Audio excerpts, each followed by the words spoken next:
부처님 말씀, 노년을 홀로 살아가라. 두 형제의 고민. 조선 중종시대 경상도 내륙 지방의 작은 마을 구룡골의 삼덕이라 불리는 노스님이 있었습니다. 그는 여든이 넘은 고령이었지만 맑은 눈빛과 단정한 몸가짐을 유지하고 있었습니다. 마을에서 조금 떨어진 낮은 산자락에 자리한 작은 암자에서 홀로 수행하며 지내던 그는 불법에 깊은 이해가 있어 종종 마을 사람들의 고민을 들어주고 지혜로운 조언을 해주곤 했습니다. 초가을에 선선한 바람이 불던 어느 날 두 형제가 삼덕 스님을 찾아왔습니다. 형 윤경은 40대 중반의 나이로 마을에서 작은 농사를 짓고 있었고 동생 윤호는 40 초반으로 인근 고을에서 장사를 하고 있었습니다. 스님, 안녕하십니까? 저희는 큰 고민이 있어 찾아왔습니다. 윤경이 먼저 인사를 올렸습니다. 삼덕 스님은 두 형제를 반갑게 맞이하며 작은 암자로 안내했습니다. 낮고 소박한 암자 안에는 불상 하나와 낡은 목탁 그리고 몇 권의 경전만이 놓여 있었습니다. 스님은 형제에게 자리를 권하고 직접 차를 끓여내왔습니다. 무슨 일로 이 늙은이를 찾아왔어? 스님이 차를 권하며 물었습니다. 윤호가 고개를 숙이며 말했습니다. 저희 어머니 때문입니다. 올해 78이 되신 어머니께서 아버지가 돌아가신 지 이제 3년이 되어 상복을 벗으셨는데 갑자기 혼자 살겠다고 하십니다. 그게 왜 고민인가? 스님이 물었습니다. 윤경이 한숨을 쉬며 설명했습니다. 어머니께서는 지금 제 집에서 저희 가족과 함께 살고 계십니다. 제 아내도 어머니를 잘 모시고 손주들도 있어 외롭지 않으실 텐데 갑자기 마을 동쪽 작은 언덕 위에 있는 낡은 초가로 홀로 가시겠다고 하십니다. 그곳은 너무 외진 곳이라 위험합니다. 윤호가 덧붙였습니다. 게다가 집도 낡았고 겨울이 되면 바람이 세게 불어 춥기까지 합니다. 저희가 이런저런 이유로 말씀드렸지만 어머니는 전혀 듣지 않으십니다. 삼덕 스님은 두 형제의 이야기를 잠자코 들으며 차를 마셨습니다. 그리고는 잠시 생각에 잠기더니 입을 열었습니다.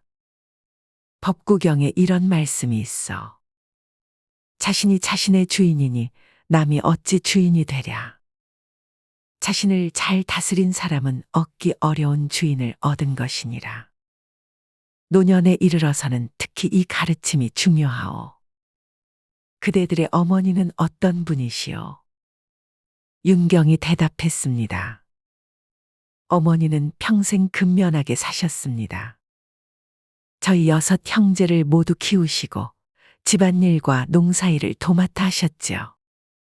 아버지께서 엄하셨지만 어머니는 항상 온화하셨고 우리를 감싸주셨습니다. 어머니께서는 글을 읽을 줄 아시나? 스님이 다시 물었습니다. 네, 외할아버지께서 딸에게도 글을 가르치셨다고 합니다. 어머니는 가끔 시집을 읽으시곤 했습니다. 윤호가 답했습니다. 삼덕 스님은 고개를 끄덕이더니 문득 물었습니다. 그대들은 어머니께 왜 혼자 살기를 원하시는지 물어보았어. 두 형제는 서로 얼굴을 바라보았습니다. 물어보긴 했지만 어머니는 그저 이제 나도 내 삶을 살고 싶다라고만 하셨습니다. 삼덕 스님은 미소 지었습니다. 오늘 내가 그대들에게 소쩍새와 소나무의 이야기를 들려주리다. 이 이야기를 들은 후에 다시 어머니의 마음을 생각해 보시오. 소쩍새와 소나무. 옛날 깊은 산 속에 천년을 산 소나무 한 그루가 있었어. 이 소나무는 높고 웅장했으며 그 가지는 하늘을 향해 당당히 뻗어 있었어. 소나무 아래에는 다양한 작은 나무들과 풀 그리고 꽃들이 자라고 있었지요. 소나무는 매우 자랑스러웠어. 그는 자신의 그늘 아래에서 자라는 모든 생명체를 보호하고 있다고 생각했으니까요. 내가 없다면 이 작은 것들은 강한 비바람을 견디지 못할 거야. 내가 그들을 지켜주고 있어. 소나무는 늘 이렇게 생각했어. 어느 봄날 한 마리 소쩍새가 소나무 가지에 둥지를 틀었어. 소쩍새는 아름다운 울음소리로 유명했지만 이 소쩍새는 특히 더 아름다운 목소리를 가지고 있었어. 매일 저녁 소쩍새는 소쩍하고 울었는데 그 소리가 너무 아름다워 주변의 동물들과 나무들은 모두 감탄했어. 소나무도 소쩍새의 노래를 좋아했어. 내 가지에 둥지를 틀어 다행이구나. 내가 너를 보호해주마. 소나무는 소쩍새에게 말했어. 소쩍새는 감사히 여기며 소나무 가지에서 살았어. 봄이 지나고 여름이 오고 가을이 되었어. 소쩍새는 여러 알을 낳았고 새끼들은 모두 무사히 자라 날개를 펴게 되었어. 첫서리가 내리기 시작할 때 소쩍새는 새끼들에게 날개 쓰는 법을 가르쳤어. 그리고 어느 날 소쩍새는 소나무에게 말했어. 고마웠어, 소나무여. 이제 우리는 떠나야 할 시간이요. 소나무는 놀랐어. 왜 떠나려 하오? 내 가지는 튼튼하고 내 그늘은 따뜻하오. 여기 있으면 안전할 것이요. 소쩍새는 부드럽게 대답했어. 그대의 보호에 감사하오. 하지만 우리는 날기 위해 태어났어. 새끼들이 이제 자신의 날개로 세상을 볼 때가 되었어. 소나무는 이해할 수 없었어. 밖은 위험하오. 폭풍우가 있고 매와 같은 포식자들이 있어. 내 곁에 있으면 안전할 텐데. 소쩍새는 잠시 생각하더니 말했어. 소나무여, 그대는 1000년을 살았어. 그리고 그 세월 동안 한자리에 서서 많은 것을 보았을 것이요. 하지만 그대는 결코 산 너머 계곡의 아름다움을 보지 못했어. 그대는 바다의 광활함을 느끼지 못했어. 그대는 다른 산의 모습을 알지 못하오. 소나무는 침묵했어. 우리 새들은 비록 짧은 삶을 살지만 그 짧은 시간 동안 온 세상을 날아다니며 다양한 아름다움을 경험하오. 그것이 우리의 삶이요. 그대의 보호는 고맙지만 그것이 우리의 날개를 묶는다면 진정한 보호가 아니요. 소쩍새의 말을 들은 소나무는 깊은 생각에 잠겼어. 그리고 마침내 소쩍새를 이해하게 되었어. 이제 알겠어, 소쩍새여. 가시오. 그리고 세상의 아름다움을 보시오. 다음 봄에 그대가 원한다면 내 가지는 항상 그대를 위해 있을 것이오. 소쩍새는 감사의 마음을 담아 마지막으로 아름다운 노래를 불렀어. 그리고 새끼들과 함께 날아가 사라졌어. 겨울이 오고 소나무는 홀로 서 있었어. 하지만 이전과는 달리 쓸쓸하지 않았어. 소나무는 소쩍새의 이야기를 통해 중요한 진리를 깨달았기 때문이요. 보호한다는 이름으로 다른 이의 자유를 빼앗는 것은 진정한 사랑이 아니라는 것을. 삼덕 스님은 이야기를 마치고 두 형제를 바라보았습니다. 그들의 눈에는 깊은 생각이 스쳐 지나가고 있었습니다. 어머니의 날개. 스님, 이 이야기가 저희 어머니와 무슨 관련이 있는지요? 윤경이 조심스럽게 물었습니다. 삼덕 스님은 미소 지었습니다. 생각해 보시오. 그대들의 어머니는 평생을 무엇을 위해 사셨어? 윤호가 대답했습니다. 가족을 위해 사셨습니다. 저희를 키우고 아버지를 모시고. 그렇소. 그대들의 어머니는 소나무와 같았어. 평생 가족이라는 둥지를 보호하고 지켜왔어. 하지만 이제 그대들은 모두 자라서 자신의 날개로 날 수 있게 되었어. 그렇다면 어머니는 이제 무엇을 해야 하겠어? 두 형제는 말이 없었습니다. 어머니께서도 이제는 자신만의 날개로 날고 싶으신 게 아닐까. 평생 다른 이들을 위해 희생하며 살다가 이제야 비로소 자신만의 시간, 자신만의 공간을 갖고 싶으신 게 아닐까. 스님이 조용히 말했습니다. 하지만 어머니 나이가 많으십니다. 위험할 수 있습니다. 윤경이 걱정스럽게 말했습니다. 삼떡 스님은 깊이 고개를 끄덕였습니다. 그대들의 걱정은 이해하오. 하지만 부처님께서는 수타니파타에서 이렇게 가르치셨어. 현자는 홀로 다니는 콧불소의 뿔처럼 홀로 가라. 이 가르침은 자신의 길을 독립적으로 걷는 것의 중요성을 일깨우고 있어. 또한 법구경에서는 자신이 자신의 보호자이니 다른 누가 보호자가 되겠는가.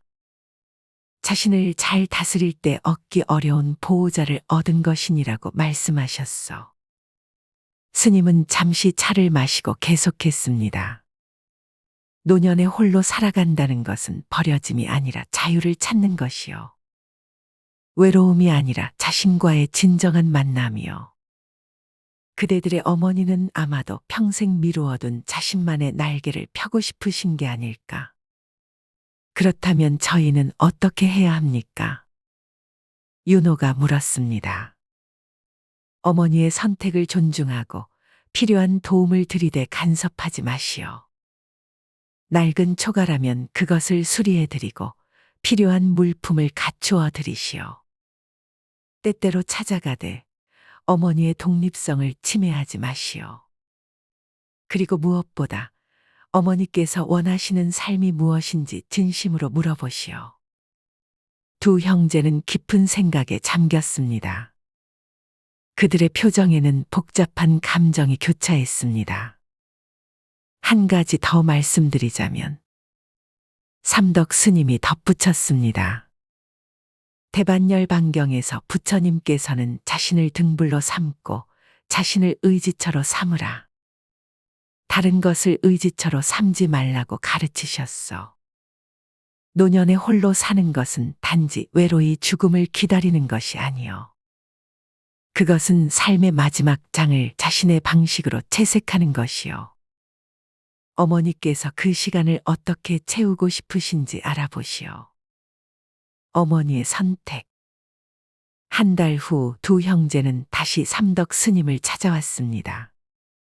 이번에는 얼굴에 편안한 미소를 띠고 있었습니다. 스님, 어머니와 진지하게 대화를 나누었습니다. 윤경이 말했습니다. 처음에는 어머니께서 많은 말씀을 하지 않으셨지만 저희가 정말로 이해하고 싶다고 하자 조금씩 마음을 열어주셨습니다. 어떤 이야기를 들으셨어? 스님이 물었습니다. 윤호가 대답했습니다. 어머니께서는 평생 가족을 위해 사셨다고 합니다. 결혼 전에는 부모님과 동생들을 위해, 결혼 후에는 남편과 자식들을 위해 살았는데, 이제 아버지도 돌아가시고 자식들도 다 자라 제 삶을 살고 있으니 남은 생에는 온전히 자신만을 위해 살고 싶다고 하셨습니다. 더 놀라운 것은 윤경이 이어 말했습니다. 어머니께서 젊었을 때 글을 좋아하셨고 시를 짓기도 하셨다는 사실이었습니다. 하지만 가족을 돌보느라 그 모든 것을 접어두셨답니다. 지금 홀로 살기를 원하시는 이유 중 하나가 바로 글을 다시 쓰고 싶어서라고 하셨습니다. 삼덕 스님은 미소를 지었습니다. 그래서 어떻게 하기로 했어? 저희가 그 낡은 초가를 수리했습니다. 비가 새지 않도록 지붕을 고치고 문과 창문을 새로 달았으며 온돌방도 정비했습니다. 어머니께서 필요한 물건들을 모두 준비해 드리고 정기적으로 찾아뵙기로 했습니다. 윤호가 대답했습니다. 어머니께서는 매우 기뻐하셨습니다. 오히려 저희가 생각했던 것보다 더 활기차 보이셨습니다. 벌써 작은 텃밭을 가꾸기 시작하셨고 오래된 문방구류를 꺼내 글을 쓰고 계십니다. 윤경이 덧붙였습니다. 삼덕 스님은 만족스러운 표정으로 고개를 끄덕였습니다. 이것이 바로 부처님께서 말씀하신 자신의 등불이 되는 것이요. 그대들의 어머니는 이제 자신의 날개로 날기 시작하셨어. 한 해의 변화. 계절이 4번 바뀌고 다시 가을이 왔습니다. 삼덕 스님은 여전히 작은 암자에서 수행하고 있었습니다. 어느 맑은 가을날 한 노부인이 암자를 찾아왔습니다. 그녀는 비단 주머니에 담긴 무언가를 들고 있었습니다. 스님, 안녕하십니까? 저는 윤씨댁 노파입니다.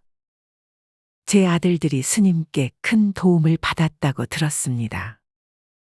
삼덕 스님은 반갑게 노부인을 맞이했습니다. 반갑소, 부인. 그대의 아들들이 자주 그대 이야기를 해주었소. 들어보니 글을 쓰신다고 하던데요. 노부인은 수줍은 미소를 지었습니다. 네, 오랜 꿈이었던 시를 다시 짓고 있습니다. 부끄럽지만 제가 쓴 시 몇 편을 스님께 보여드리고 싶어 가져왔습니다. 그녀는 비단 주머니에서 정성스럽게 접힌 종이 몇 장을 꺼내 스님께 건넸습니다. 스님은 천천히 종이를 펴서 읽기 시작했습니다. 그의 눈에 감탄의 빛이 어렸습니다. 이 시들은 매우 깊은 통찰과 아름다움을 담고 있어. 부인께서는 타고난 시인이시여. 노부인의 얼굴이 밝아졌습니다. 과찬이십니다. 평생 마음속에 담아두었던 생각들을 이제야 글로 표현할 수 있어 행복합니다. 부인께서는 홀로 사는 것이 어떠신지요? 스님이 물었습니다. 노부인은 잠시 생각에 잠겼습니다. 처음에는 조금 두려웠습니다. 수십 년 만에 처음으로 혼자 지내는 것이라 적응하기 어려웠죠. 하지만 이제는 그 고요함과 자유로움이 너무 소중합니다. 아침에 눈을 뜨면 하루를 어떻게 보낼지 온전히 제가 결정할 수 있습니다. 글을 쓸 수도 있고 텃밭을 가꿀 수도 있고 때로는 하루 종일 아무것도 하지 않고 그저 창밖을 바라볼 수도 있습니다. 외롭지는 않으신가요? 스님이 다시 물었습니다. 가끔은 외롭기도 합니다. 하지만 그 외로움조차도 소중한 경험입니다. 외로움을 느낄 때면 저는 더 깊이 제 내면을 들여다보게 됩니다. 그리고 아들들이 자주 찾아오고 마을 아이들도 가끔 제 이야기를 들으러 옵니다. 제가 쓴 시를 들려주면 아이들이 좋아하곤 하죠. 소쩍새가 자신의 날개를 펴고 날게 되었군요. 스님이 미소 지으며 말했습니다. 노부인은 놀란 표정을 지었습니다. 스님께서 아들들에게 들려주신 이야기를 저도 들었습니다. 제가 바로 그 소쩍새인가요? 그렇소, 부인. 그대는 이제 자신만의 하늘을 날고 있어. 그리고 그 모습이 매우 아름답소. 부처님께서 사구경에서 말씀하셨듯이 이 세상에서 청정한 삶을 사는 이, 모든 욕망을 버리고 길들여진 이 그리고 열반에 도달한 이 그런 사람은 진정한 자유를 얻는다고 하셨어. 부인은 지금 그 자유를 맛보고 계시는 것이요. 노부인은 깊이 고개를 숙여 스님께 감사를 표했습니다. 스님 덕분에 제 아들들이 제 선택을 존중해 주었습니다. 이제 제 남은 생애가 짧더라도 그것은 온전히 제 것이 될 것입니다. 오늘의 가르침, 노년의 자유로운 홀로 살기. 삼덕 스님과 윤씨댁 모자의 이야기를 통해 우리는 노년의 홀로 살아가는 것에 지혜를 배울 수 있습니다. 첫째, 노년은 새로운 시작이 될 수 있습니다. 윤 씨 부인처럼 많은 노인들은 평생 가족과 타인을 위해 살다가 노년에 비로소 자신만의 시간을 갖게 됩니다. 이 시간은 젊었을 때 미뤄두었던 꿈과 열정을 실현할 수 있는 소중한 기회입니다. 소쩍새가 자신의 날개로 하늘을 날듯이 노인들도 자신만의 날개를 펴고 새로운 세계를 탐험할 권리가 있습니다. 둘째, 자식의 진정한 효도는 부모의 자율성을 존중하는 것입니다. 윤경과 윤호가 처음에는 어머니의 결정을 이해하지 못했지만 결국 어머니의 선택을 존중하고 지원했을 때 모두가 행복해질 수 있었습니다. 부모를 사랑한다는 이유로 그들의 독립성을 제한하는 것은 소나무가 소쩍새의 날개를 묶어두려 했던 것과 다르지 않습니다. 진정한 사랑은 상대방의 자유와 성장을 지지하는 것입니다. 셋째, 홀로 있음은 고립이 아니라 자유입니다. 수타니파타에서 부처님께서는 현자는 홀로 다니는 콧불소의 뿔처럼 홀로 가라 고 가르치셨습니다. 이는 특히 노년의 중요한 가르침입니다. 노인들이 홀로 살아간다는 것은 버려짐이 아니라 자신의 내면과 더 깊이 만나고 자신만의 방식으로 세상과 교류할 수 있는 자유를 의미합니다. 윤 씨 부인처럼 그들은 시를 쓰거나 정원을 가꾸거나 아이들에게 이야기를 들려주는 등 자신만의 방식으로 의미 있는 삶을 살 수 있습니다. 넷째, 노년의 독립은 상호 존중에 기반한 새로운 가족 관계를 형성합니다. 윤 씨 부인이 홀로 살게 되었지만 아들들과의 관계가 단절된 것은 아니었습니다. 오히려 서로의 공간과 선택을 존중하는 더 건강한 관계가 형성되었습니다. 이는 부처님께서 가르치신 중도의 실천이라고 할 수 있습니다. 완전한 단절도 지나친 의존도 아닌 상호 존중과 지지에 기반한 균형 잡힌 관계를 유지하는 것입니다. 다섯째, 노년에 홀로 살기는 죽음을 맞이하는 준비가 될 수 있습니다. 대반열 반경에서 부처님께서는 자신을 등불로 삼고 자신을 의지처로 삼으라. 다른 것을 의지처로 삼지 말라. 고 가르치셨습니다. 홀로 시간을 보내며 자신의 삶을 돌아보고 내면의 평화를 찾으며 죽음을 자연스러운 과정으로 받아들이는 것은 노년기의 중요한 과업입니다. 자신만의 공간에서 고요히 자신과 마주하는 시간은 이러한 준비에 큰 도움이 됩니다. 윤 씨 부인처럼 노년에 홀로 사는 많은 노인들이 생각보다 더 활기차고 창조적인 삶을 살고 있습니다. 그들은 자신만의 소쩍새의 노래를 부르며 그들만의 하늘을 날고 있습니다. 자식들에게는 부모의 이러한 선택을 이해하고 존중하는 지혜가 필요합니다. 삼덕 스님이 말씀하셨듯이 노년에 홀로 살아가는 것은 두려운 일이 아니라 오히려 기대할 만한 일이요. 그것은 마치 긴 여행을 마치고 마침내 자기 자신에게로 돌아오는 것과 같소. 부처님께서 법구경에서 가르치셨듯이 자신이 자신의 주인이니 남이 어찌 주인이 되랴.